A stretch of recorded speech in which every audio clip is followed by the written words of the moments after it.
विश्व योग दिवस की आप सबको हार्दिक शुभकामनाएं। संपूर्ण विश्व को हार्दिक बधाई और शुभकामनाएं। योग भारतीय परंपरा का उत्कृष्ट प्रतिमान है। योग भारत की कालजयी मृत्युंजयी सनातन संस्कृति के द्वारा एक भेंट है। संपूर्ण विश्व को एक अप्रतिम, एक अमूल्य उपहार है। योग हमें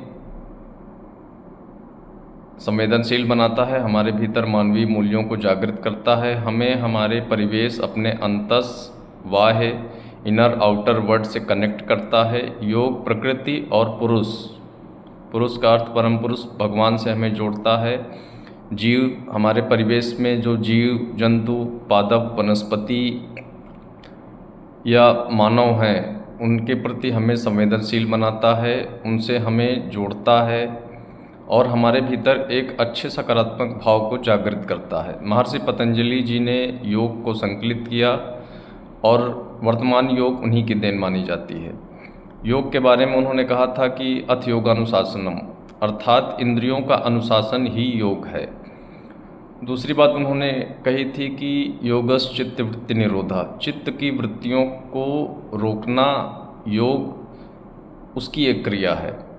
और हमारी भारत की संत परंपरा, ऋषि परंपरा इसी बात को इंगित करती है कि हमें इंद्रियों की चपलता को, चित्त की चंचलता को रोकना है और योग उसी को रोकने की एक विधा का नाम है। सामान्य रूप में हम लोग ये समझते हैं कि जो मुद्राएं, जो आसन या जो पोस्चर, फिजिकल एक्ट या फिजिकल कोई पोजीशन है, उसी को हम योग समझते हैं, जबकि ऐसा नहीं है। योग एक बड़ी विधा है, योग एक पूरी प्रक्रिया है और वी मे से दैट योग इज अ कंप्लीट पैकेज। आसन, प्राणायाम etcetera are only the part of this package.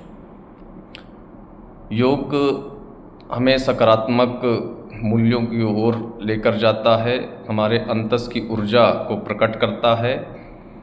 और जिस प्रकार वर्तमान में एक भूचाल मचा हुआ है, प्रकृति का दोहन हो रहा है, भारी उत्खनन हो रहा है, जल और वायु दोनों प्रदूषित हैं, तो संसार की इन अनेक समस्याओं को योग के द्वारा ही नियंत्रित किया जा सकता है। क्योंकि मनुष्य जब तक संवेदनशील नहीं बनेगा प्रकृति के प्रति, अपने आसपास के परिवेश, जीव जंतुओं, पादप, वनस्पति, पुष्प, पल्लव, पहाड़, झील, झरने, नदी, जलाशय के प्रति, तब तक वह इनके रक्षण, पोषण और संवर्धन के लिए कार्य नहीं कर सकता।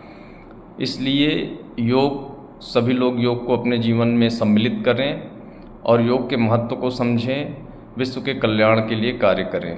धन्यवाद।